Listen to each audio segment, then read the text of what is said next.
जय श्री राम। हर हर महादेव। मैं ईश्वर चौहान सभी सनातन भाइयों को मेरी राम राम। हम हमारा पूजनीय ग्रंथ, माननीय ग्रंथ चौहानों का वैदद इतिहास, जो हमारे चौहान वंश का इतिहास रहा है, वो हमारे लिए माननीय और पूजनीय है। अध्याय तीसरा, प्रकरण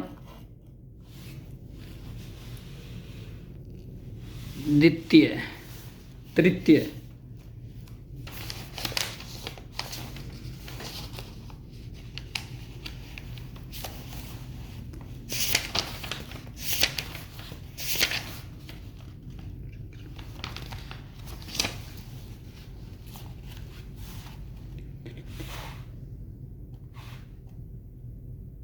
प्रकरण 8, वंशक्रम के बारे में हम इस वीडियो में बता रहे हैं। चहेमान शासकों की सत्ता संग्रह करने का समय निर्धारण करने के लिए हमारे पास कोई सामग्री या ठोस प्रमाण उपलब्ध नहीं है। इस वंश का प्रथम पुरुष चौहमान था। यह बात सभी इतिहासकार मानते हैं। इस युग पुरुष के नाम पर इस प्रतापी, यशस्वी व सौभाग्यशाली वंश का नाम पड़ा, किंतु किसी भी माध्यम में से हमें इस प्रतापी महान शासक की सही तिथि ज्ञात नहीं होती। हमें यह भी जानने का कोई साधन उपलब्ध नहीं होता कि चहेमान और वासुदेव के मध्य कितनी पीढ़ियां हो गई।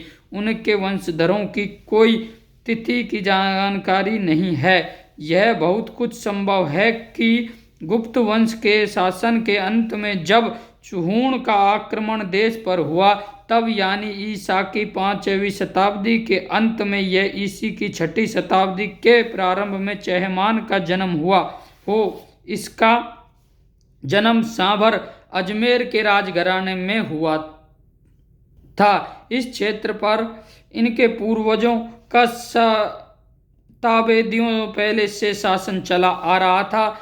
इस कारण हूणों से इस वंश वालों का निरंतर संघर्ष चलता रहा था। उत्तरी पश्चिमी भारत में हूण जम गए थे और उनका शासन बहुत ही अत्याचारी व दमनशील था। उनसे टक्कर लेने में ही चहेमान ने अत्यधिक प्रसिद्धि व प्रतिष्ठा प्राप्त की थी। चहेमान के पश्चात उसे के वंश में जन्मे वासुदेव के लिए प्रबंध कोश में विक्रम संमत 608-551 ईसन दिया है। विद्वानों का मत है कि वासुदेव सांबर राज्य पर सन 686 ईस्वी में शासन करता था, किंतु फेरिसेता के अनुसार चौहान का शासन सांबर अजमेर पर सन 682 ईस्वी के पूर्व से चला आ रहा था। Doctor R.B. सिंह के अनुसार उपयुक्त विचारधारा ही सत्य है, किंतु समय का अंत यही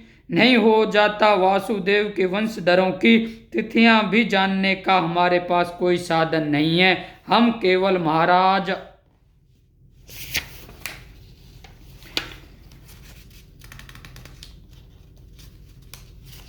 कुमार युवक प्रथम के संबंध में ही सही तिथि की जानकारी कर पाए हैं, जो कि समांतर की 6ठी पीढ़ी में हुआ है।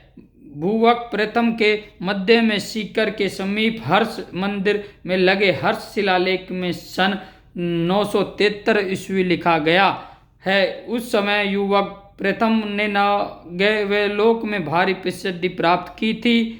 मालवा व कन्नौज के प्रतिहार वंशी सम्राट नागे भट्ट द्वितीय के समकालीन गुवक प्रथम हुआ है। नागभट्ट ने सन 805 से 833 तक राज्य किया था। इस प्रकार यदि हम युवक प्रथम को 9वीं शताब्दी के प्रथम में माने और उससे पहले के शासक के लिए 25 वर्ष का समय निर्धारित करें, तो पिछली 5वीं पीढ़ी में हुए सामान्यतः राज को ईसा की 7वीं शताब्दी के अंत में होना माना सकते हैं। इस प्रकार लोग प्रचलित मान्यता के आधार पर सामान्यतः राजा देव का ईस्वी सन 684 में होना भली भांति माना जा सकता है। इस प्रकार हम समांतर राज से दुर्लभ राज प्रथम, जो कि भावुक को प्रथम का पूर्वज था, तक तिथि तय कर सकते हैं, जैसे कि निम्न प्रकार है। सामंत राजा ईस्वी सन 684 से 709, नारदेव 709 से 721, अजयपाल 721 से 734, विग्रहराज प्रथम 734 से 759, चंद्रराज प्रथम 759 से 771, गोपेंद्र राज 771 से 784, दुर्लभ राज प्रथम 784 से 809। हर्ष शिलालेखों के अनुसार विग्रहराज द्वितीय ने सन 973 से 1 या 2 वर्ष पूर्व सिंहासन प्राप्त किया था। इस प्रकार प्रत्येक सम्राट के 27 वर्ष का समय मूवक प्रथम तक दिया जाए तो भावुक प्रथम सिंह राज तक का विक्रमित निम्न भांति रखा जा सकता है। भावुक प्रथम ईसी 809 से 836, चंद्रराज द्वितीय 836 से 863, भावुक द्वितीय सन 863 से 890, चंद्रयन राज 890 से 917, विक्रमाजीत प्रथम 917 से 944 ईसा, सिंहराज 944 ईसा से 971।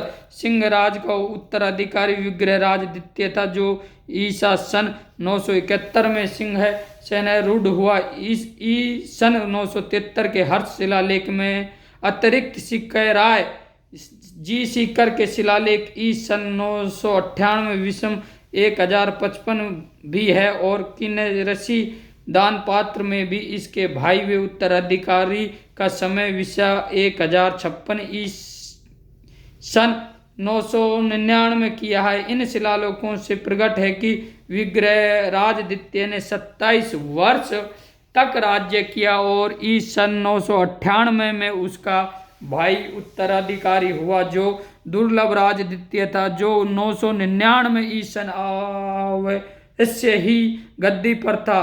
किन्नरसिया दान पात्र से प्रमाणित होता है। इसके बाद उसका भाई गोविंद राज द्वितीय सिंह सेनारूढ़ हुआ। दुर्लभ राज द्वितीय की मृत्यु की तिथि का कुछ पता नहीं, वे उसका भाई कब सिंहासन पर आया पता नहीं। प्रबंधन कोश इसको सुल्तान मसूद पर विजय प्राप्त करने वाला लिखता है, जिसकी पुष्टि फरिश्ता से होती है। इस बात की पुष्टि फरिश्ता से भी होती है, जिसमें लिखा है कि मसूद गजनी सन 1025 में तारागढ़ का घेरा उठाकर चला गया तथा सन 1026 में सोमनाथ के मंदिर से चुपचाप समुद्र के किनारे किनारे चलकर संधि के रास्ते से मुल्तान चला गया, क्योंकि उसको अजमेर के राजा गोविंद राज, नवडोल के राजा अनहिल और गुजरात के राजा से डर था। यह राजा इस विधिम अन्यायी अत्याई का रास्ता रोक कर उसे से लोहा लेने को तत्पर खड़े थे। उपयुक्त प्रमाणों से यह सिद्ध है कि गोविंद राज द्वितीय अजमेर की गद्दी पर सन 1025-26 ईस्वी में था। विग्रहराज द्वितीय सन 971 से 998 ईस्वी तक, दुर्लभ राज द्वितीय 998 से 1012 ईस्वी तक, गोविंद राज द्वितीय 1012 से 1026 ईस्वी तक, विविक्ति राज द्वितीय 1026 से 1040 तक। वह कैपेती राज का पुत्र और उत्तराधिकारी वीर्य राम था, जो मालवा के राजा भोज द्वारा युद्ध होने पर वीरगति को प्राप्त हुआ। यह 1040 ईसा में गद्दी पर बैठा था और शीघ्र ही युद्ध में काम आया, इसलिए अब राज सिंहासन पर उसका छोटा भाई चैमुंड राज बैठा। चैमुंड राज की गद्दी पर उसका पुत्र दुर्लभ राज द्वितीय बैठा। दुर्लभ राज द्वितीय के समकालीन मालवा व उदयतित्व 1059 निवासी ईवी और गुजरात में राजा करण 1064-94 ईवी तथा यह राजा भी शीघ्र ही चल बसे। इससे के कोई पुत्र नहीं था। अंत इसका कोई विग्रह राज द्वितीय सिंहासन पर बैठा। वीर्यमान सन 1040 ईस्वी, चामुंडे सन 1040 से 65 तक, दुर्लभराज द्वितीय 1065 ईस्वी से 1070 तक। दुर्लभराज तृतीय का उत्तराधिकारी उसका भाई विग्रहराज तृतीय था। वह भी मालवा के उत्तराधिकारी परमार व गुर्जरों के राजकरण के समकालीन, तथा विग्रहराज द्वितीय का उत्तराधिकारी उसका पुत्र पृथ्वीराज प्रथम तथा उसको राज्य के समय का सीकर के समीप जीन माता के मंदिर में स्तंभ पर विषम 1162 मत अनुसार 1105 ईस्वी का लेख है। विग्रहराज द्वितीय सन 1070 से 1090 ईस्वी तक, पृथ्वीराज प्रथम सन 1090 से 1110 ईस्वी तक। पृथ्वीराज प्रथम का उत्तराधिकारी अजय राज द्वितीय था। अजय राज द्वितीय के पुत्र अर्णोराज के समय का जीर्ण माता के मंदिर में विक्रम संवत 1196 धन अनुसार 1139 ईस्वी का एक लेख गुदा हुआ है, जिससे से यह स्पष्ट है कि अजय राज 1139 ईसा से पूर्व स्वर्गस्थ हो गया था, किंतु पृथ्वीराज विजय में इसका लंबे समय का राज शांति व समृद्धि का बतलाया गया है।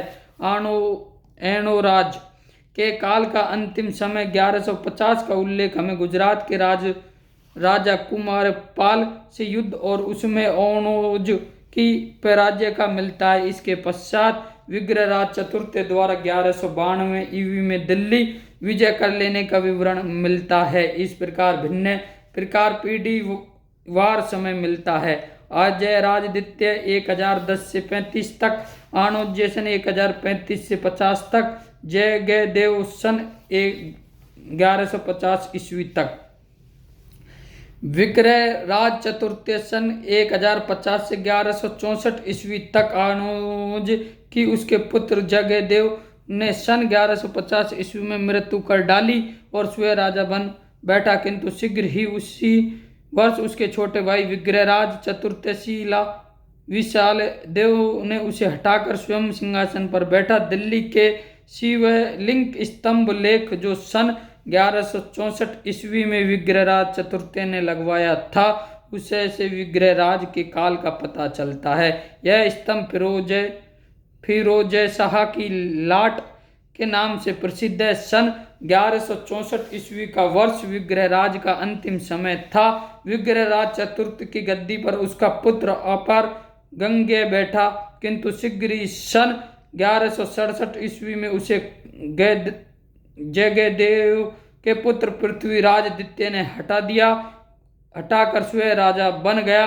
पृथ्वीराज द्वितीय का एक शिलालेख कहेसी के दुर्ग के द्वार पर सन 1167 ईस्वी का लगा हुआ है। इस राजा के समय का एक शिलालेख मेनाल मंडलगढ़ के समीप लगा हुआ है। बिरजोलिया शिलालेखों के अनुसार अजमेर की गद्दी पर सोमेश्वर सन 1170 ईस्वी के प्रारंभ में था। इसके काल का अंतिम शिलालेख सन 1177 ईस्वी का मेवाड़ में लंदा का है। इसके पुत्र पृथ्वीराज तृतीय का गद्दी पर बैठने का समय सन 1178 ईस्वी से बडला शिलालेख से ज्ञात होता है। संभवतः इस वर्ष सोमेश्वर की मृत्यु हुई थी। सम्राट पृथ्वीराज द्वितीय के शासन साम्राज्य का अंत तराइन की तृतीय युद्ध में सन 1192 ईस्वी में हुआ। मुस्लिम विजेताओं ने पृथ्वीराज के पुत्र गोविंदराज को अपनी अधीनता में गद्दी पर बिठा दिया, किंतु शीघ्र ही सम्राट पृथ्वीराज के छोटे भाई हीराज ने विद्रोह खड़ा कर दिया और उसे हटाकर स्वयं साम्राज्य का स्वामी बन गया।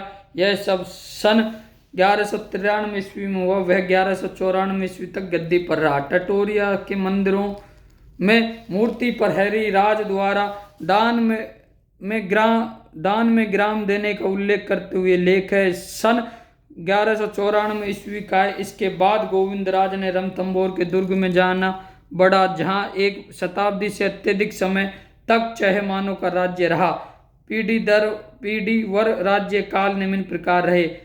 अपार जौवन सन 64 से 65 ईस्वी तक, पृथ्वीराज द्वितीय सन 65 से 69 ईस्वी तक, सोमेश्वर 1169 से 1178 ईस्वी तक, पृथ्वीराज तृतीय सन 1178 से 1192 ईस्वी तक गोविंदराज, 1192 से 1193 तक हैरीरज, सन 1193 से 1194 ईस्वी तक। ये हमारे चौहान वंश के वंशक्रम रहे हैं। जय श्री राम। सभी सनातनी भाई हमारे साथ जुड़ें और हमारी वीडियो को देखें और राम राज्य में अपना सहयोग दें। जय श्री राम, जय माता की, जय भवानी। अगली वीडियो हम कल प्रकाशित करेंगे।